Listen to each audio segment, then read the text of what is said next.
Hey everyone, we are back in the Listen for Real podcast. I'm so glad you decided to join the conversation. This is another episode with my great friend, Staci Bartley.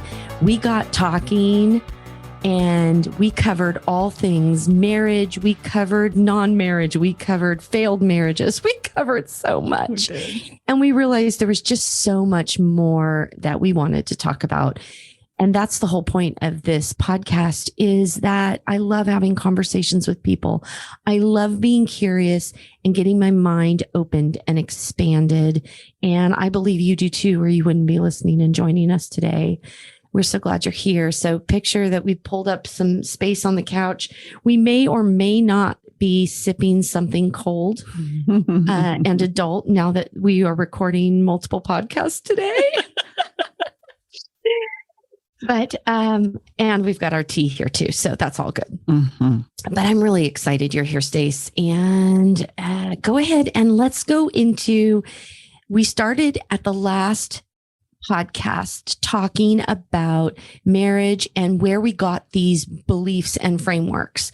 And I just want to flesh that out anymore, because when we hit stop recording, of course, we start talking and you're telling me all this stuff and I'm just going mind blown. Wait, what? Where did that come from? So tell me some things that surprised the heck out of you.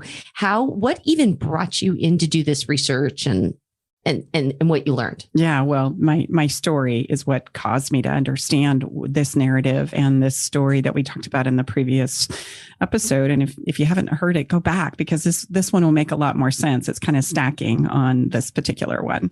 What I'm about to share with you is the research of where marriage comes from. I was struck one day by trying to understand my own narrative, right? And it was really important to me that I did. It was this discovery that nobody was adhering to the narrative that I had been taught, right? There was all of these fallacy parts and pieces to it. And that almost intensified that it was being passed down to generation to generation to generation, because the belief was that if we could all adhere to the perfect story perfectly, then there wouldn't be any pain associated with love, relationships, raising a family, right? That it was supposed to go well. It was this guarantee of bliss as well as longevity. And this shame and guilt that my parents and my grandparents, et cetera, going all the way back, felt intensified the story that we're given in our generation, for example. So I thought, well, what is this? It's kind of like all of a sudden realizing you want to go understand why we cut the ends off the ham, right? Oh my gosh. Yes. Yes. And that's where I was, very much so. Like, where the heck does this all come from? So I started digging into my religion and our religious beliefs, and then tracking it back historically. So it's a fascinating thing. And that's what I want to share with you, is just kind of the trajectory that I wish I'd have known, because it just let me let go of so much guilt and so much shame when I really started to connect the dots and the parts and pieces about this narrative, right?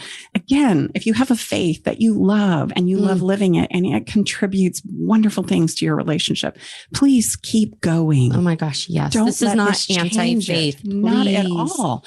But it is a fascinating thing. So some of the things I'm about to share with you historically may rock you a little bit, and that's okay. Be with it. Like, just evaluate it. And then there's all of a sudden some things that start to make a whole lot of sense. Yeah. So when early Christianity first came to be, it was an idea of we are all one. We are all brothers and sisters. And that was a very new thought coming from Judaism, where they were the chosen people and the tribes of Israel, et cetera. So now I'm in this new place, imagine, where this Christian ideal is so incredible, where we all the same, we are all one. So it kind of starts to dispel this class system, right? That doesn't matter how much money I have, that we're all brothers and sisters and we all need to love our brothers as ourselves. Mm-hmm. It was revolutionary. What we don't also realize is that along with that is the goal was to be angel-like, to be godlike. And that's something that we're all very familiar with in our Christian religions, right? Is be like God. And that idea was, now we get to forsake everything that's physical and we get to pursue things that are of the spiritual nature. Okay. And one of those things that we let go of in early Christianity was marriage. It was of the world. It was of the world, just like, wealth and a lot of other things. So we were to be like the angels. Huh. And so this is where the concept and the idea of maybe priests come from in the Catholic religion. Okay. Where we're going to forsake marriage and all of the family Dedicate our lives stuff, to right? God. Mhm. But prior to this, let me just point out that we married for safety, not because we were in love. That's important for us to understand before that Christian narrative. Yep. That it was about our numbers. We weren't safe alone. So we gathered our clan and our tribe, and those tribes grew into kingdoms, and those kingdoms grow into dynasties. And then those dynasties have what we refer to as the Christian Crusades, right? That's where this comes from, where dynasty is now battling dynasty.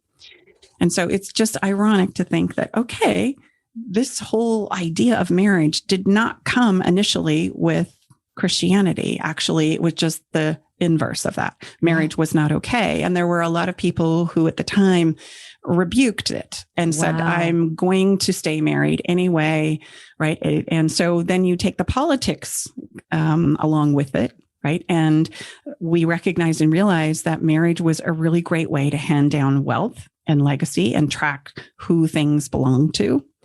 And it became a problem when witnesses weren't a part of the ceremony, because then there would be a dispute in regards to how it should be handed down and who owned what. And that's where the advent of witnessing in the marriage ceremony came from. Oh my goodness. Witnesses become exceptionally important because I have people who said, you said I do. This happened. Yes. So later down the road, you can't say, I didn't marry them. I was forced to do this. That's where the witnessing thing comes from. Oh.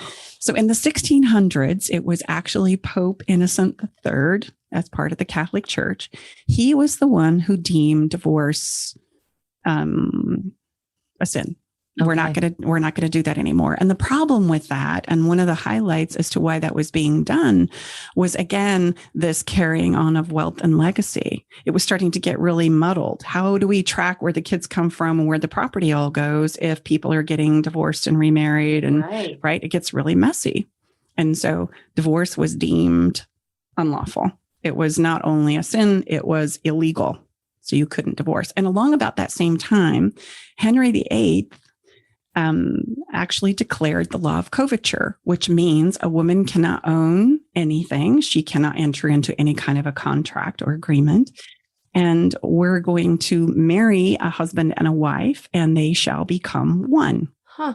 Now, it's fascinating. So is that for the protection of the woman? I always thought marriage was about protecting the woman and that she was property, so to speak. Okay. And again, everyone knows I'm going to share, and it doesn't mean I'm right. I literally have my limited perspective. The reason I have these conversations is because I'm desperate to expand my paradigm and shift where necessary. And so I'm hearing patriarchy. I'm hearing so many things here. So help me understand that, because that very much so. This is not about marrying because you're in love with someone at all. Not at all. In fact, a woman can have children from lots of different men. Yeah. But if a man wants to know that his legacy is his legacy, those are my children. Yeah. Then you need to be mine. Wow. And not only that, I want to make sure that my wealth, my dynasty gets handed down to the proper heirs. That's right. For my legacy. So the only way I can ensure as a man that that's going to happen is if I absolve you, I'm going to give you protection in exchange, but essentially you're going to become my property, and I will ensure that this is where I will provide for you. I will buy the house. We will enter in all the contracts that are necessary up to and including governing the children. So even if something happened to the woman in those days, it was the man who took the children, because the woman had no right to the children. She didn't have a house to live in. She didn't have any rights whatsoever. Okay, let me back up something that I'm just realizing about myself, because so much of this information I'm hearing and going, do you know, here we are in the year 2021, and I am 50, and I'm realizing I have been provided for and taken care of. And that has been a big deal to me my entire life. I went from my parents to my first husband, 20 years, then even in singlehood after divorce, I still had support from my first husband. Then I went into my second marriage. Do you know I've always been provided for as a result of a man or marriage? or my mom and dad. And so how many of us now, we don't have to choose that, but we choose that. Mm-hmm. You know what I mean? Before there was no choice. Now we live in a society and a culture and a time where women have never had more choice, and we still have some ways to go. But isn't that interesting? Yes. So I'm just realizing I put my own limiting. Well, and you would say that there. you come from a good legacy, right? You've been able to keep it good and clean. But if you'll think about it, these social narratives are still something we're trying to work out to this day. Yeah. Right. There are women, and we do believe, I believe, we have these beliefs that men should properly take care of their women, right, and keep them safe, so that she can be home with the children. And then we have the feminist movement that's saying, no, wait a minute. We don't need no man. Right. I'm going to do this on my own. I don't need you to even have children now in this day and age. Right. And so that whole conversation, you kind of start to see where we're all trying to find our place again. Yes. But this is where the social narrative comes from. And this is also those two things happening, right, in somewhat historic timeframes. Mm-hmm. Did the until death do you part of our marriage, because now it's illegal to divorce and we become as one. So now we're going to live out this till death do us part portion of life. And that's where a lot of the narrative that most of us believe in Western civilization comes from. Now, what's interesting about the law of coverture, I was aghast when I heard this. 1975 is when the state of Connecticut finally overturned the law of coverture. Like 1975 in the United States of America, in Connecticut. Yes, that's how pervasive the law of coverture has been, where a woman could not, up to that point in time in the state of Connecticut, open up a bank account, buy a car, sign a contract. But that really wasn't in our lifetimes all that long ago. Something that started back, between 1,000 and 1,500s, was that pervasive for that long. That was a shocker to me.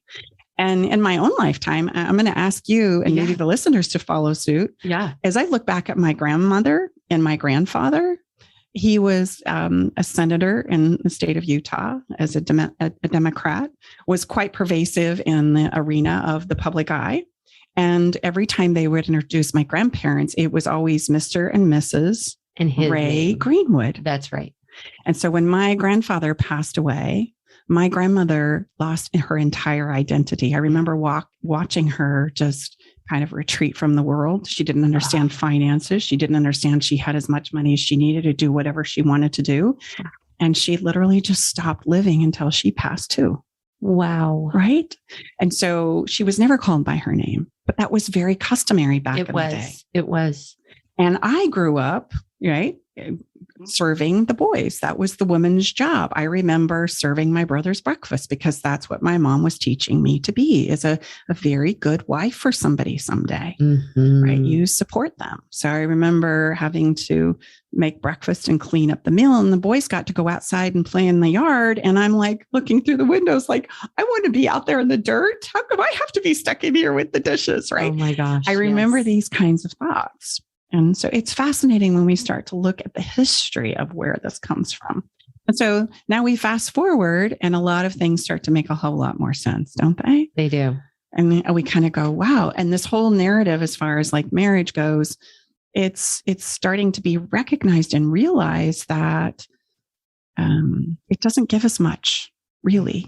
It's an institution who at the heart of it was given to us to pass down money and wealth and to secure that clean line of legacy. Right. Right. And that's what it is. It doesn't secure happiness or longevity. It doesn't secure bliss. It's not a guarantee that everything's going to be okay. It's certainly not going to absolve us from emotional pain. Right. That's part of the journey of life. I wouldn't anticipate, hurting myself physically and never having that happen again. Yes. I would cut my finger or trip. We all know that that's a risk. And so it is emotionally as well. Yeah. So. Oh my gosh. Okay. Let's take a quick break and then come right back.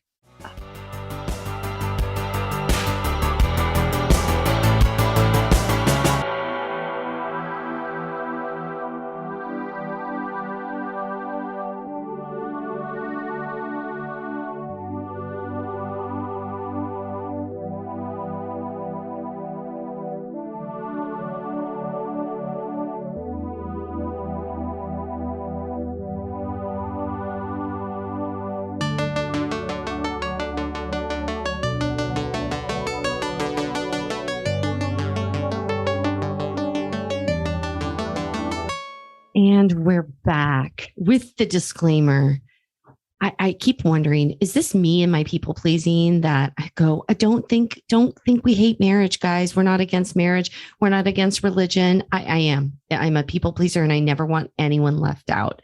So my audience, you guys are my friends. So you know this about me, that I've got to make sure everyone's feeling welcomed and comfortable. But at the same time, some of this is challenging me. I'm itching a little bit hearing some of this because it's challenging everything I ever thought I understood and knew, and then built my life upon the first 50 years of my life.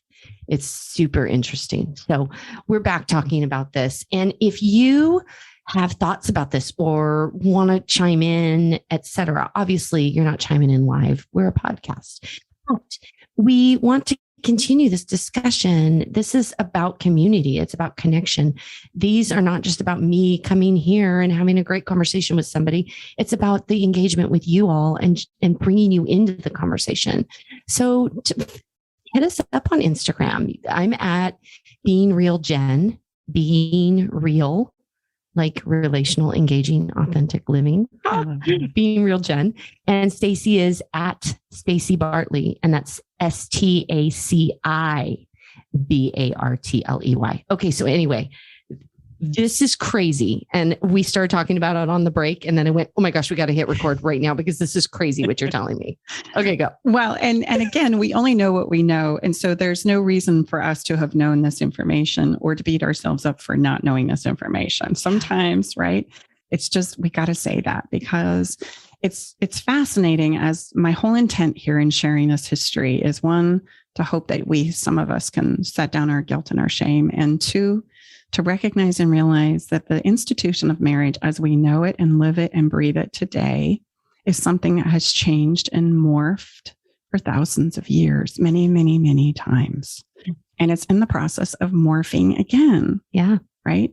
And I'll get to that in a minute. But what Jen is asking me to share is before Christianity. So we're going back in time here. We're going back in time to southern India.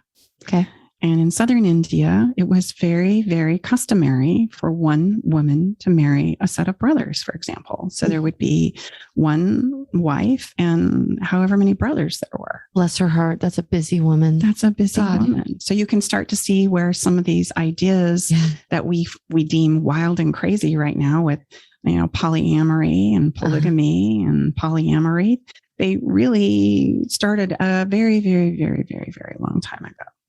They're not really all that new and fandangled. No. To capitalize on that, in Rome, aristocratic males became very concerned about their wealth and their legacy. And so aristocratic males, because of the caste system that was predominant then, would marry each other. Oh my gosh, that's so interesting. To protect their wealth and to still have companionship, etc. And so that was not all that weird and out of the norm back then. Right. So these ideas that we think haven't always been. No. And when we really think about it, it's only since 2010 that even anything outside of marriage is even a relationship or a marriage that we will count. 2010 was the first year that the census in the United States of America counted couples of same-sex marriages. Yeah. I mean, that was only like it's 11 years ago. Yeah. Yeah. And so that was the first time that we really counted them. Until that point in time, we didn't deem them as real or necessary. So there's been a lot of resistance coming forward. Yes. And now we're in a place where marriage is at an all-time low and people are cohabitating and more children are born out of wedlock now than ever. Really? I did not know that. Yes. Interesting. I know, because our younger generation is saying, I don't understand that marriage thing. I have this whole joke about it, right? Our generation, Jen, I thought we were the younger generation. Wait. I know. I wish we were. I know it's terrifying to think I'm at the top of the food chain right now because both of my parents are gone. I just go, there's some joke right here. The fact that I should have more wisdom than I have right now. I just turn to my kids and say, I'm so sorry. I know. Same. I thought my grandparents were so much smarter. I am so sorry, my friends and to my children. Right. As we look back to that narrative you and I were kind of the trailblazers of divorce because the generation prior, our parents' generation, you did not do that. Mm-mm. My mom did. I mean, it was very rare. I can think back to elementary school, and I think I knew 3 people who had divorced parents. My father died when I was young. And so I was the oddball on the street with my mom working and us being at home with no mother at home and no father. So that was a real oddball. And there was no language for like step family, that whole thing didn't even exist. And so that was an interesting experience to grow up in. Yeah. So here's the thing, as we go forward, we were kind of the renegades, really our generation. We said, I don't know about this long-term thing. I'm not willing to live and be miserable in a marriage. So divorce started to become something. But the caveat is we had no idea what we were doing or what it was going to create. We just knew that we weren't going to do that. Yes. And so then you bring along our kids, right? Which my kids, I have 6 kids. They're watching their mom, right? Try and insert man here and figure out this whole marriage relationship thing, right? And now they say to me, I don't know what that was all about, but I'm not going to be any part of it. And so we have younger kids that are choosing to not marry because it doesn't make any sense to them. And they are a byproduct of getting passed around and in the pitfalls of nasty divorces between their parents.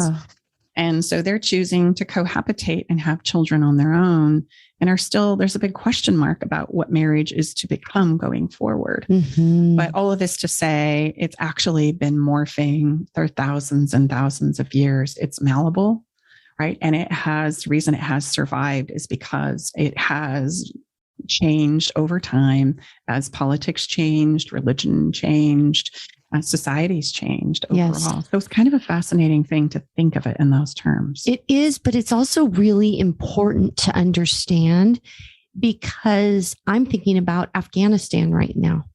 I'm thinking about parts of the world right this minute where a woman is property, a woman has no voice, a woman has no power. Some of the things we were talking about earlier is very much at play. We have a good, privileged little life here in the United States of America. And there are many women right now who don't have any choice in who they marry, how many husbands they have, they're there to bear children, whatever it is.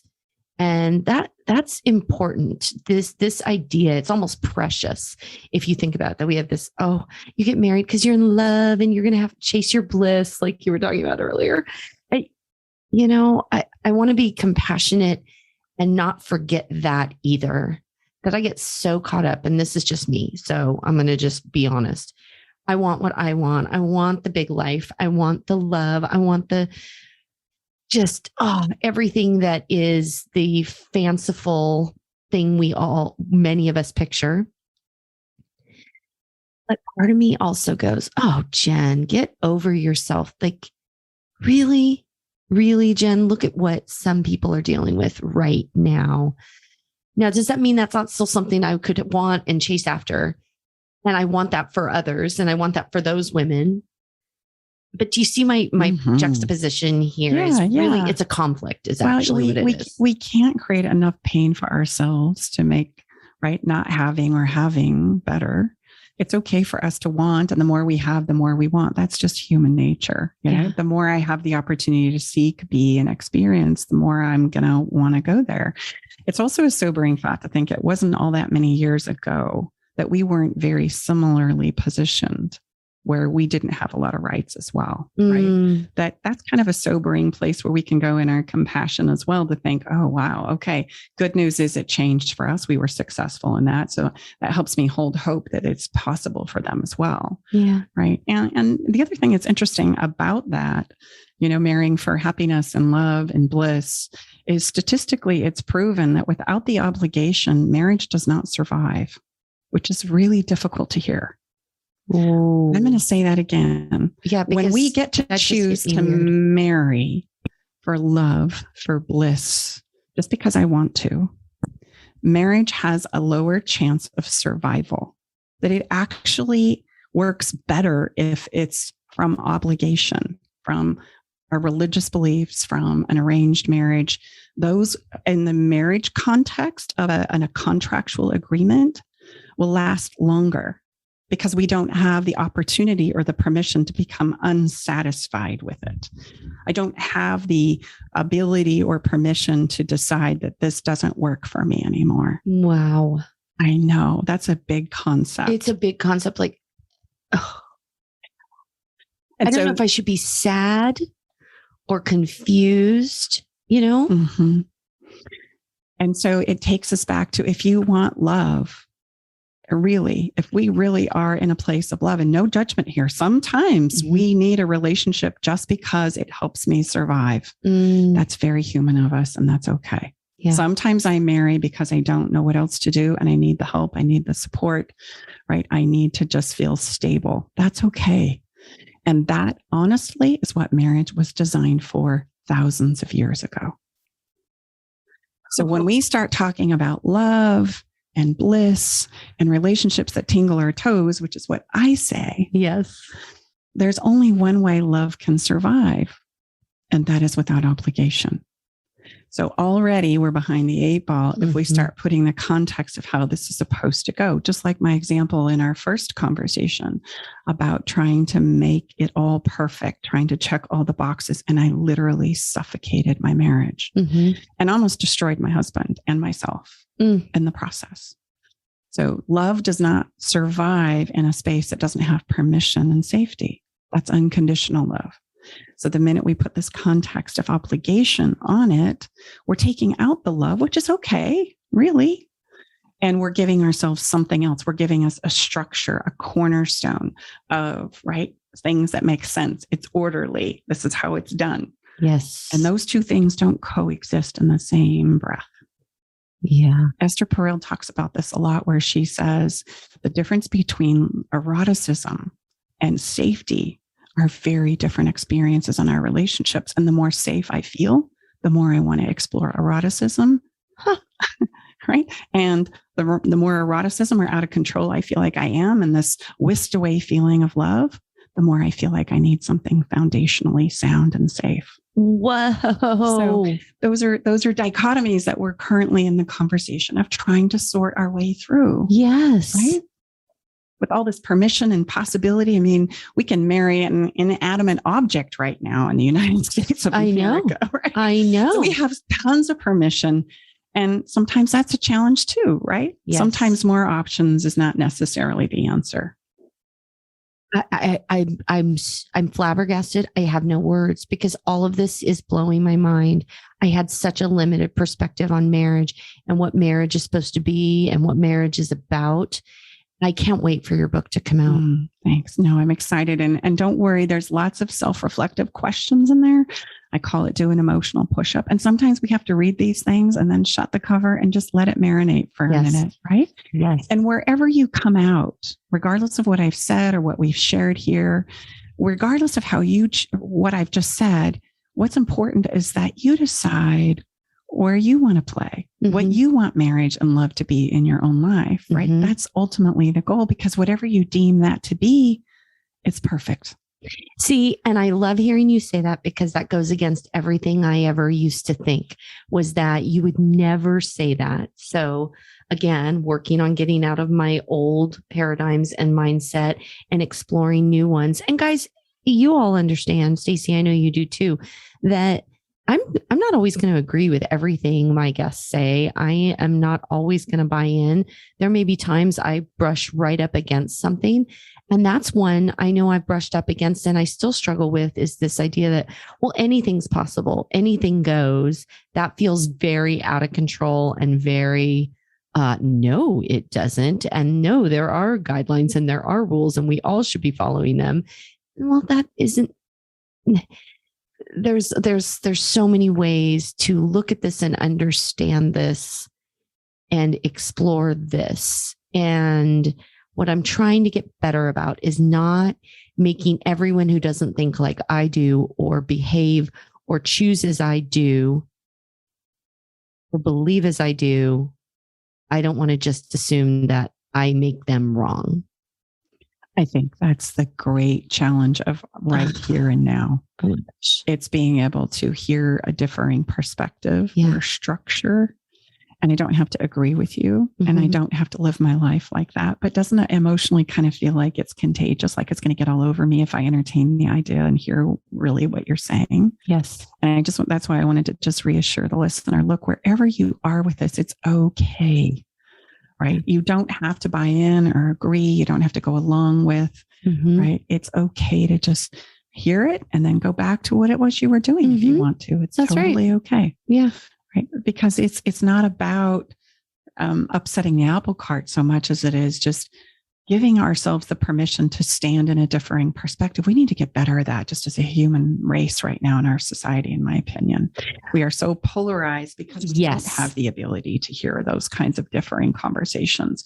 We shut everybody down. We get defensive. We put our hands up. We turn away. Been there, done that. Me too. Yes. And we've got to develop our emotional capacity to just hear and entertain. It doesn't mean I agree. Well, and to your point about upsetting the apple cart, I think some apple carts need to be upset.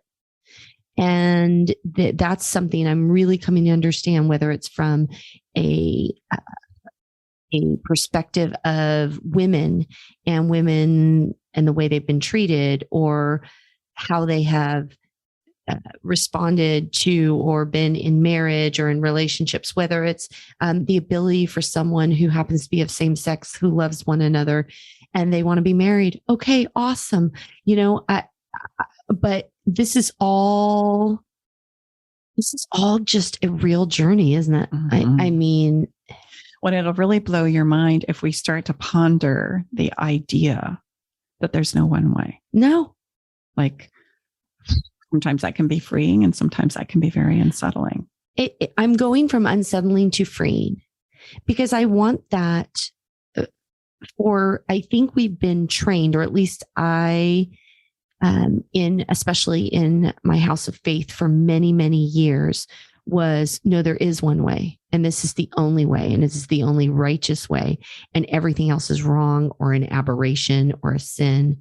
And boy, that left a lot of people hanging and a lot of people just ostracized and out, and you're out. And I can't sit with that. From a faith perspective, my understanding for me of God is so magnificent and so big and so creative and so very much love. And so why that doesn't jive if I try to think about that God that is love, that is so big and magnificent and creative and all encompassing, then suddenly, yes, but love can only look like this. And I'm drawing with my finger the tiniest box the size of a sugar cube you can imagine. That doesn't jive. It doesn't add up. The narrative in the story doesn't add up. And that's the place I've come that I'm very clear on now is, and who am I to decide that? Yeah. And who am I to tell someone they're wrong? But I remember the narrative and the things I used to say. It's embarrassing, actually. Well, and I still find places inside of myself where I butt up against my religious faith, right? Where I have to go back and reevaluate what I'm doing and how I'm living, because I'm butting right up against that. Yes. And now, 25 years later, just so you know, this isn't an overnight journey. Right. I have to go back and say, what do I need in order to feel safe, to open up my possibilities, to give myself more permission to explore this. Right. And that's just a challenge that I give myself that I hope maybe will be helpful for others who are maybe kind of wrestling with this. Right. It's been layers and layers of just, okay, take a breath. I'm going to write myself a permission slip. It's okay for me to think something that might be the same or similar to what I was taught. And I can always reach back for this if I need it. It's right here. It's not going anywhere. And then I can take a breath and go, what if, right? What if there was no right answers? Yes. What if living and loving is true within inside of me?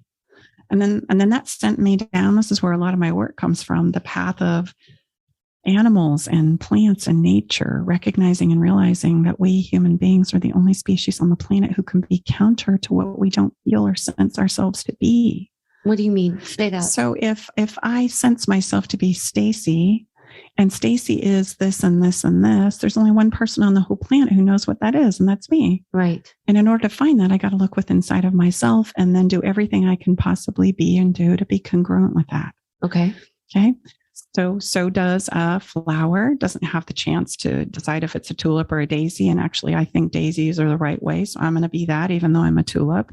Or a dog doesn't have the opportunity to decide if it's, going to be gentle or sweet or aggressive, or it looks inside and it is what it is. It's true to its nature. A tree, right? Doesn't get the option to be a willow tree, a walnut tree, a cherry tree. It is whatever it is. It looks inside and it develops that.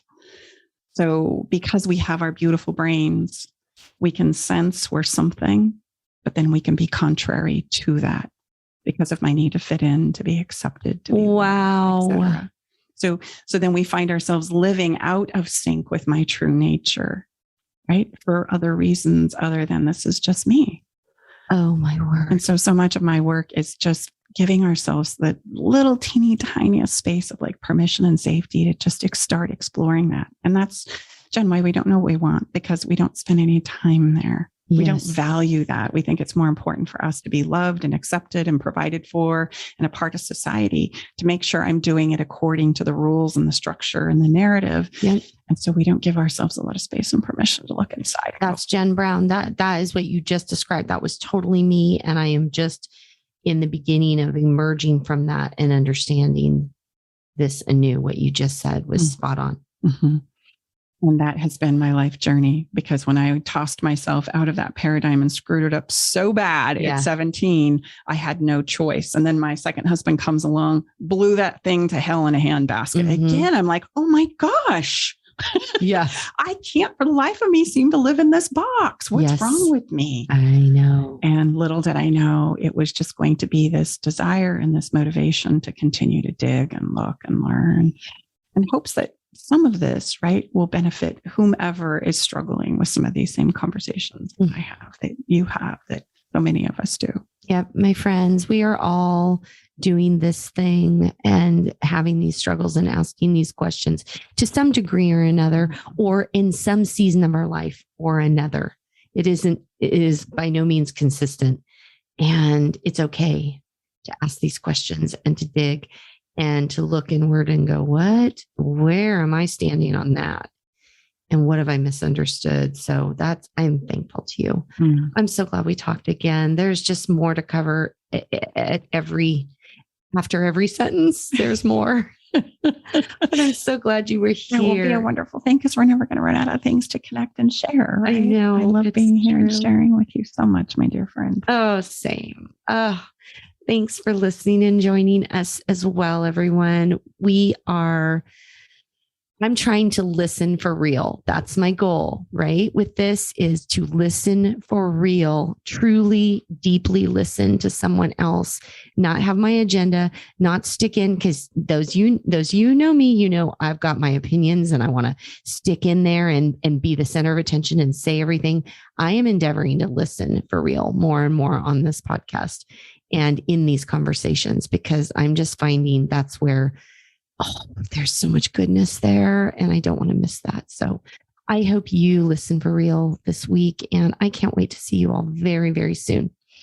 Bye-bye. Bye. The Listen for Real podcast is recorded in Rockland, California, and is edited by Jamie Hill and Christian Oliver.